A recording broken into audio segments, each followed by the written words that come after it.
नमस्कार दोस्तों।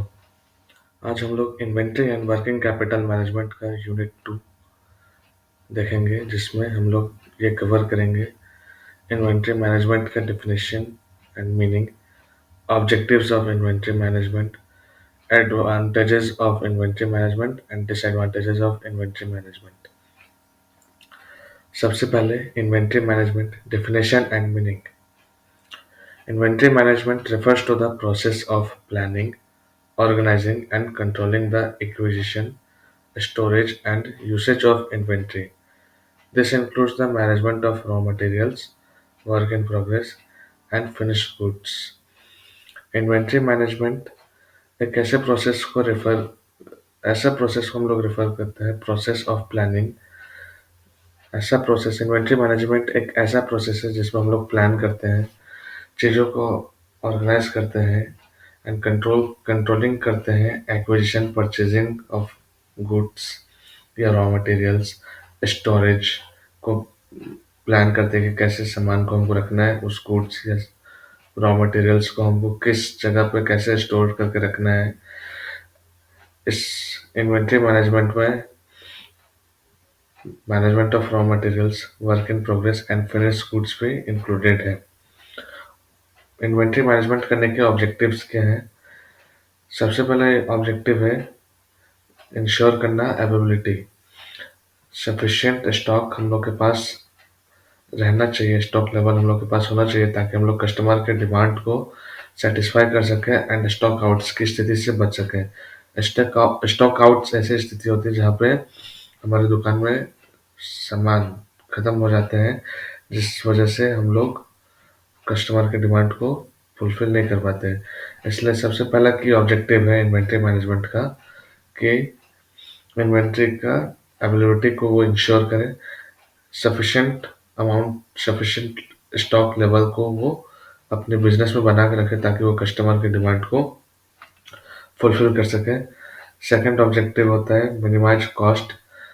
Inventory management की वजह से ऑप्टिमाइज इन्वेंट्री लेवल रखने की वजह से बिजनेस का इन्वेंट्री होल्ड करने के जो कॉस्ट होते हैं, such as storage cost, maintenance या इंश्योरेंस पर जो वो खर्च करती है, उसमें उस खर्चे को वो बचा पाती है, उस खर्चे को कम कर पाती है। ऑप्टिमाइज मतलब जितना आवश्यकता है उतना इन्वेंट्री वो अपने बिजनेस में मेंटेन करने की वजह से वो स्टोरेज कॉस्ट को, होल्डिंग कॉस्ट को, मेंटेनेंस को एंड इंश्योरेंस कॉस्ट को कम कर सकती है, जिसकी वजह से उनका कॉस्ट कम होगा। एंड मैक्सिमाइज एफिशिएंसी को वो मैक्सिमाइज कर सके। Streamline inventory processes to reduce lead times, improve productivity, and enhance customer satisfaction. Inventory process होने की वजह से मतलब इन्वेंट्री उन तक पहुंचने में जो टाइम लगता है, तब तक वो इन्वेंट्री ऐसा रखे रहे, मैनेज करके रखे रहे, ताकि जब तक उनके पास नया इन्वेंट्री, नया रीऑर्डर जो वो किए हैं वो उनकी दुकान तक जब तक पहुंचे, तब तक को उस प्रोडक्ट को वो अपने आप मैनेज कर सके। मतलब जब तक वो इन्वेंट्री उनके दुकान तक पहुंचे, जो उनका लीड टाइम है उन तक सामान पहुंचने में, तब तक के लिए ऐसे इन्वेंट्री लेवल वो तब तक रखे रहे जो उनके डे टू डे एक्टिविटीज के लिए काम आ सके एंड वो कस्टमर के सेटिस्फैक्शन को इंक्रीज कर सके, बढ़ा सके, एक उसको अच्छे तरीके से इन्हांस करके रख सके एंड अपना वो प्रोडक्टिविटी भी बनाए रखें। इन्वेंट्री मैनेजमेंट में क्या क्या एक्टिविटीज आती हैं? सबसे पहले इन्वेंट्री प्लानिंग आता है। इन्वेंट्री प्लानिंग इसमें हम लोग डिमांड को फोरकास्ट करके डिटरमाइन करते हैं कि कितना इन्वेंट्री लेवल हम लोग को आवश्यकता है एंड प्लान करते हैं कि फ्यूचर में हमको और कितने इन्वेंट्री की आवश्यकता पड़ेगी अपने बिजनेस में। इसलिए इन्वेंट्री मैनेजमेंट में सबसे पहला एक्टिविटी है इन्वेंट्री को प्लान करना, इन्वेंट्री प्लानिंग। आगे के फोरकास्टिंग डिमांड्स मतलब आगे की डिमांड को देख के इन्वेंट्री लेवल को डिटरमाइन करना एंड प्लानिंग करना कि फ्यूचर में हमको और कितने इन्वेंट्री की आवश्यकता पड़ सकती है। सेकंड है इन्वेंट्री कंट्रोल, मॉनिटरिंग करना इन्वेंट्री लेवल्स को, ट्रैक करना इन्वेंट्री मूवमेंट्स को कि हमारा सामान कहाँ जा रहा है, कितना कहाँ मूवमेंट हो रहा है, कैसे मूवमेंट हो रहा है, एंड एक्यूरेसी मेंटेन करके रखना है इन्वेंट्री के रिकॉर्ड्स में, ताकि इन्वेंट्री के चोरी होने का डर ना बना रहे या इन्वेंट्री कहीं मिसमैनेज ना हो सके। इसके लिए हम लोग इन्वेंट्री कंट्रोल सेकंड एक्टिविटी आता है इन्वेंट्री मैनेजमेंट के अंदर, जिसमें हम लोग इन्वेंट्री लेवल्स को रेगुलर मॉनिटर करते हैं, ट्रैकिंग करते हैं इन्वेंट्री की मूवमेंट्स को कि हमारा सामान इन्वेंट्री कहाँ जा रहा है, किसके पास जा रहा है, उसका एक प्रॉपर इन्वेंट्री रिकॉर्ड्स मेंटेन करते हैं एक्यूरेसी के साथ, ताकि कहीं भी कोई गड़बड़ी ना हो सके एंड इन्वेंट्री प्रॉपर्ली मैनेज्ड रहे। थर्ड है inventory optimization, analyzing inventory data to identify areas for improvement and implementing changes to optimize inventory levels। Inventory को ऑप्टिमाइज करना, इन्वेंट्री के डाटा को एनालाइज करना एंड आइडेंटिफाई करना एरियाज ऑफ इम्प्रूवमेंट के, और हमको किस एरिया में इम्प्रूवमेंट की आवश्यकता है ताकि हम लोग अपने इन्वेंट्री को अच्छे से मैनेज कर सकें, एंड इम्प्लीमेंट करना चेंजेस को जो कि एक ऑप्टिमाइज इन्वेंट्री लेवल को मेंटेन करने के लिए आवश्यक हो। ये काम हम लोग इन्वेंट्री ऑप्टिमाइजेशन के अंदर करते हैं, जो कि इन्वेंट्री मैनेजमेंट एक्टिविटीज के अंदर आता है। एंड फोर्थ है inventory reporting, providing regular reports on inventory levels, inventory turnover and other की परफॉर्मेंस इंडिकेटर्स। इन्वेंट्री रिपोर्टिंग एक रेगुलर रिपोर्ट इन्वेंट्री लेवल के ऊपर, कितने इन्वेंट्री लेवल्स हम लोग के बिजनेस के अंदर बचा हुआ है, हम लोग का टोटल इन्वेंट्री टर्नओवर क्या है, एंड अदर के परफॉर्मेंस इंडिकेटर्स, जो कि ये हेल्प करते हैं बिजनेसेस को कि वो डिसाइड करें कि कितना इन्वेंट्री लेवल हम लोग को मेंटेन करना चाहिए ताकि इन्वेंट्री हम लोग प्रॉपरली मैनेज करें, जिसकी वजह से बिजनेस को कोई नुकसान ना हो, कोई लॉस ना हो, एंड वो हमेशा कस्टमर के सेटिस्फैक्शन को और इम्प्रूव कर सके, मेंटेन करके रख सके एंड अपना बिजनेस को अच्छे से चला सके। इसके लिए इन्वेंट्री मैनेजमेंट बहुत ही जरूरी है, बहुत आवश्यक है। क्या क्या एडवांटेजेस है इन्वेंट्री मैनेजमेंट के? इन्वेंट्री को अगर हम लोग अच्छे से मैनेज कर देंगे तो सबसे पहले कस्टमर सेटिस्फैक्शन इंप्रूव होगा, क्योंकि अगर हम लोग इन्वेंट्री को प्रॉपरली मैनेज करेंगे तो इससे ये होगा कि हमारे पास टाइमली प्रोडक्ट्स अवेलेबल रहेंगे ताकि हम लोग कस्टमर के डिमांड को तुरंत फुलफिल कर सकें, जिसकी वजह से कस्टमर का सेटिस्फैक्शन हम लोग के दुकान के प्रति, हम लोग का जो बिजनेस, हम लोग का जो शॉप है उसके प्रति उनको एक सेटिस्फैक्शन मिले, एक सेटिस्फाइड होके वो जाए। इसकी वजह से हम लोग का बिजनेस बहुत आगे काम चलता रहेगा। इसलिए कस्टमर सेटिस्फैक्शन बहुत इंपॉर्टेंट रोल प्ले करता है हम लोग के बिजनेस को आगे ग्रोथ करने के लिए। इसलिए ensuring timely delivery of products ये बहुत ही इम्पोर्टेंट है, एंड रिड्यूसिंग स्टॉक आउट्स ये दोनों ही बहुत इंपॉर्टेंट है कस्टमर के सेटिस्फैक्शन को इंक्रीज करने के लिए। सेकेंड है reduced cost, minimizing holding cost, reducing waste and optimizing inventory levels. Holding cost को कम करना एंड जो वेस्टेज है उसको कम करके रखना है, जिसकी वजह से हम लोग एक ऑप्टिमाइज जितनी आवश्यक है उतना इन्वेंट्री हम लोग अपने बिजनेस के अंदर मेंटेन कर सके। ये इन्वेंट्री मैनेजमेंट का बेनिफिट्स एडवांटेजेस है। उसके बाद इफिशियंसी को इंक्रीज करना, ये भी इन्वेंट्री मैनेजमेंट का एक बेनिफिट है, and better decision making. Inventory को अगर हम प्रॉपरली मैनेज करेंगे तो हम लोग एक बेटर डिसीजन ले सकते हैं कि providing accurate and timely inventory data to support informed business decisions. Accurate and timely inventory data अगर हम लोग के पास रहेगा तो उसकी मदद से हम लोग एक इन्फॉर्म्ड बिजनेस डिसीजन ले सकते हैं कि कितना इन्वेंट्री हम लोग को अपने बिजनेस के अंदर रखना चाहिए एंड पैसा को कैसे इन्वेस्ट करना चाहिए ताकि बिजनेस को और हम लोग ग्रो कर सके, और इसके आगे फ्यूचर्स को हम कैसे, अपने बिजनेस के फ्यूचर को और हम कैसे बढ़ा सके, कैसे उसको और अच्छे लेवल पर और खड़ा कर सके। ये सब इन्वेंट्री मैनेजमेंट के वजह से पॉसिबल हो सकता है, क्योंकि अगर हम लोग प्रॉपरली इन्वेंट्री का data accurately and timely data अगर हम लोग इन्वेंट्री का मेंटेन करके रखेंगे तो वो बहुत ही बेनिफिशियल साबित होगा इम्पॉर्टेंट डिसीजंस मेकिंग में बिजनेस के। एंड इसके limitations and disadvantages of inventory management क्या है, यहाँ पे है। सबसे पहले हाई कॉस्ट्स। अगर हम लोग ज़्यादा इन्वेंट्री रखते हैं या इन्वेंट्री को हम लोग प्रॉपर्ली मैनेज नहीं करते हैं तो उसकी वजह से हम लोग का होल्डिंग कॉस्ट बढ़ेगा।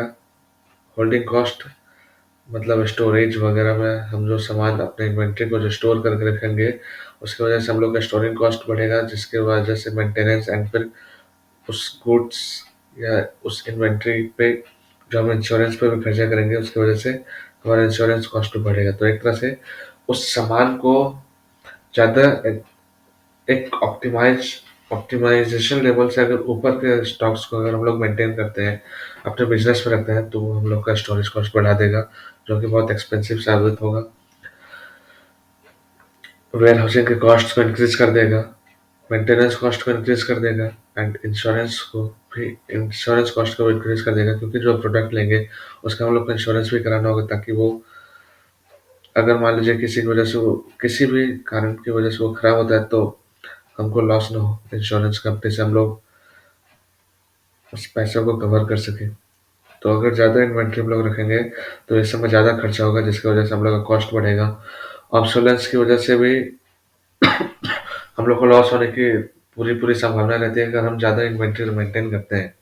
आवश्यकता से अधिक अगर इन्वेंट्री हम लोग अपने बिजनेस में मेंटेन करते हैं तो उससे ये खतरा रहेगा कि वो इन्वेंट्री आउटडेटेड या वो ऑब्सोलीट हो जाएगा, मतलब वो खराब हो जाएगा, पुराना हो जाएगा टेक्नोलॉजी चेंज होने की वजह से, या समय के बीतने की वजह से वो सामान अब उपयोगिता के लिए उपयोग करने हेतु बहुत ज़्यादा ही लायक नहीं रहेगा, जिसकी वजह से हम लोग को लॉस उठाना पड़ सकता है।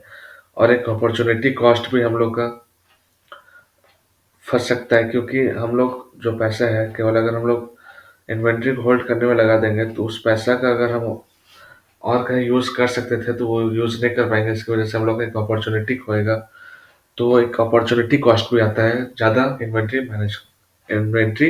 अपने बिजनेस के अंदर मेंटेन करने की वजह से। इसलिए सबसे अच्छा होता है कि ऑप्टिमाइज लेवल ऑफ इन्वेंट्री हम लोग मेंटेन करें, ताकि आवश्यकता से ना ज़्यादा अधिक ना कम, आवश्यकता के अनुसार इन्वेंट्री हम लोग अपने बिजनेस में मेंटेन करके रखें। ये सबसे अच्छा होता है। दूसरा कॉम्प्लेक्सिटी।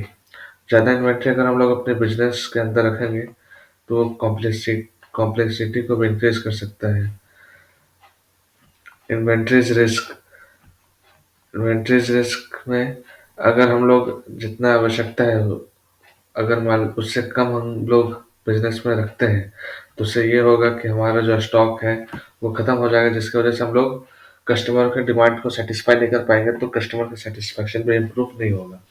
इसलिए ऑप्टिमाइज लेवल ऑफ इन्वेंट्री हम लोग को मेंटेन करना चाहिए। इन्वेंट्री अगर हम लोग प्रॉपर्ली मैनेज नहीं करते हैं तो सबसे पहले या तो इन्वेंट्री हम लोग का कम पड़ सकता है, क्योंकि हम लोग आवश्यकता के अनुसार हम लोग इन्वेंट्री अगर नहीं मैनेज कर पा रहे हैं तो स्टॉक या तो घट सकता है या तो स्टॉक बढ़ सकता है। अगर स्टॉक घटता है तो उसको स्टॉक आउट्स कहते हैं, अगर स्टॉक ज़्यादा हो जाता है तो उसको ओवर स्टॉकिंग कहते हैं।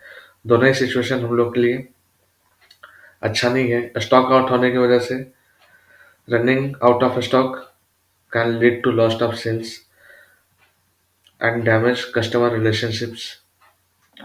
स्टॉक कम होने की वजह से हम लोग के कस्टमर के साथ रिलेशन बहुत ख़राब हो सकते हैं, हमारा सेल्स लॉस हो सकता है, सेल का एक अपॉर्चुनिटी हो सकता है, क्योंकि जो कस्टमर को वो सामान चाहिए था उस टाइम पे मेरे पास वो अवेलेबल नहीं है, जिसकी वजह से उसको हम सेल नहीं कर पाए, तो हमारा एक सेल का अपॉर्चुनिटी लॉस हो गया एंड वो कस्टमर फिर वापस हमारे पास नहीं आएगा, क्योंकि क्योंकि वो रिलेशन हम लोग का खराब हो चुका, क्योंकि वो उसको जब आवश्यकता थी तो हम लोग के पास वो सामान नहीं था उसको देने के लिए, उसकी वजह से भी हमारा एक रिलेशनशिप कस्टमर के साथ खराब हो गया। एंड ओवर स्टॉकिंग की वजह से हम लोग का होल्डिंग कॉस्ट बढ़ जाएगा और टाइम के साथ ऑब्सोलेंस की वजह से हमारा सामान आउटडेटेड हो जाएगा, ऑब्सोल्यूट हो जाएगा, जिसकी वजह से ज़्यादा इन्वेंट्री अगर हो जाएगा तो उसकी वजह से हमारा वो भी लॉस होगा। इन्वेंट्री डैमेज होने का भी चांसेस रहता है, जिसकी वजह से इन्वेंट्री ज़्यादा रखना भी एक इन्वेंट्री रिस्क के अंदर है। इन्वेंट्री डैमेज होने का पूरे पूरे चांसेस है स्टोरेज के अंदर या ट्रांसपोर्टेशन की वजह से या कुछ ऐसे हैंडलिंग की वजह से इन्वेंट्री के डैमेज होने का भी पूरा पूरा खतरा बना रहता है।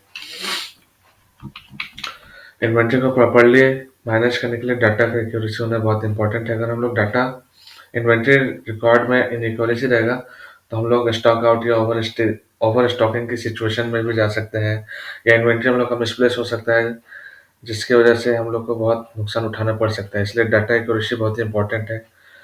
एक डाटा इंटीग्रेशन चैलेंजेस भी है। Integration challenges, integrating data from different sources can be difficult. Different sources से डाटा को इकट्ठा करना बहुत ही डिफिकल्ट हो सकता है। एग्जांपल के लिए ईआरपी, सीआरएम या सप्लाई चेन मैनेजमेंट से जो इन्फॉर्मेशन डाटा हम लोग को मिलता है वो सबको एक साथ इंटीग्रेट करके रखने में भी चैलेंजेस, कठिनाइयों का सामना करना पड़ता है कभी कभार। टाइम कंज्यूमिंग, इन्वेंट्री के मैनेज करने के लिए अगर हम लोग मैनुअल प्रोसेस यूज करते हैं तो बहुत ही टाइम कंज्यूमिंग है एंड उसमें चांसेस है कि एरर होने की पूरी पूरी पूरे चांसेस है। मैनुअल प्रोसेसिंग में ये होता है कि कोई आदमी जाके इन्वेंट्री को काउंट कर रहा है, रेगुलर काउंटिंग कर रहा है, लेबर इंटेंसिव हो सकता है जो कि नॉर्मल बिजनेस ऑपरेशन को डिसरप्ट कर सकता है एंड चांस एंड एरर होने की पूरी पूरी चांसेस बने रह सकती है। Limited visibility, lack of real time data, not having real-time visibility into inventory levels and movements can make it difficult to make informed decisions. Real-time visibility या real-time inventory data नहीं होने की वजह से इन्वेंट्री के प्रॉपर मैनेजमेंट का data नहीं available होने की वजह से हम लोग का जो इम्पोर्टेंट बिजनेस डिसीजंस जो उसके ऊपर डिपेंड करेगा वो बहुत डिले हो सकता है, बहुत ही डिफिकल्ट हो सकता है इन्फॉर्मेशन वो डिसीजंस को लेने में। इसलिए रियल टाइम डाटा मेंटेन करना इम्पोर्टेंट है। नहीं करने की वजह से लॉस का सामना उठाना पड़ सकता है। और हम इनसफिशिएंट एनालिसिस करेंगे इन्वेंट्री डाटा, इन्वेंट्री मैनेजमेंट का, तो वो भी इन्वेंट्री के मैनेजमेंट में परेशानी खड़ा कर सकता है। एंड कुछ सप्लाई चेन डिसरप्शन की वजह से भी कुछ हम लोग को प्रॉब्लम हो सकता है इन्वेंट्री मैनेजमेंट में। Supplier lead variability in supplier lead times can disrupt inventory management and lead to stock outs। Supply chain में कुछ वेरिएबिलिटी, कुछ उतार चढ़ाव होने की वजह से हम लोग को स्टॉक आउट्स की स्थिति का या ओवर स्टॉकिंग की स्थिति का सामना करना पड़ सकता है जिसकी वजह से इन्वेंट्री प्रॉपर्ली मैनेज नहीं हो पाएगा। सप्लाई चेन मैनेजमेंट अगर डिस्टर्ब होगा उसकी वजह से हम लोग इन्वेंट्री को प्रॉपर्ली मैनेज नहीं कर पाएंगे, तो या तो दो ही सिचुएशन हो पाएगा फिर, या तो हम लोग का इन्वेंट्री घट सकता है या ज़्यादा हम लोग इन्वेंट्री स्टोर कर लेंगे। इसलिए बहुत इंपॉर्टेंट होता है कि सप्लाई चेन को भी ठीक से, सप्लाई चेन में जो वेरिएबिलिटी है उसका देखते हुए हम लोग कुछ एक डिसीजन ले, एक प्रॉपर प्लानिंग करें ताकि इन्वेंट्री मैनेजमेंट में कोई डिस्ट्रप्शन नहीं आ जाए due to variability in supplier. क्योंकि सप्लायर के थ्रू हम लोग तक माल पहुंचने में जो टाइम लगे उस टाइम पीरियड तक हम लोग इन्वेंट्री को प्रॉपर्ली मैनेज करके रखें जिसकी वजह से ना तो हम लोग को स्टॉक आउट का सामना करना पड़े ना ओवर स्टॉकिंग का सामना करना पड़े। एंड सेकेंड, ट्रांसपोर्टेशन डिस्ट्रप्शंस की वजह से भी हम लोग के इन्वेंट्री मैनेजमेंट में भी इफेक्ट पड़ेगा, इन्वेंट्री की अवेलेबिलिटी पे इफेक्ट पड़ेगा। अगर जैसे नेचुरल डिजास्टर या स्ट्राइक हो जाता है जिसकी वजह से इन्वेंट्री हम लोग के पास टाइमली नहीं पहुंच पाएगा एंड लीड टाइम हम लोग का बढ़ जाएगा जिसकी वजह से इन्वेंट्री मैनेजमेंट हम लोग का प्रॉपर नहीं हो पाएगा तो लॉस उठाना पड़ सकता है। कस्टमर के सेटिस्फैक्शन को हम लोग इम्प्रूव नहीं कर पाएंगे, हमारा रिलेशन उनके साथ खराब हो सकता है अगर टाइमली हम लोग इन्वेंट सामान अपने बिजनेस में नहीं रखते हैं। जब कस्टमर डिमांड करे तब अगर हमको वो सामान नहीं प्रोवाइड कर पाएंगे तो हमारे कस्टमर के साथ निश्चित है कि हमारा रिलेशन खराब होगा। तो इसी के साथ हम लोग inventory and working capital management का यूनिट 2 कंप्लीट करते हैं। Thank you.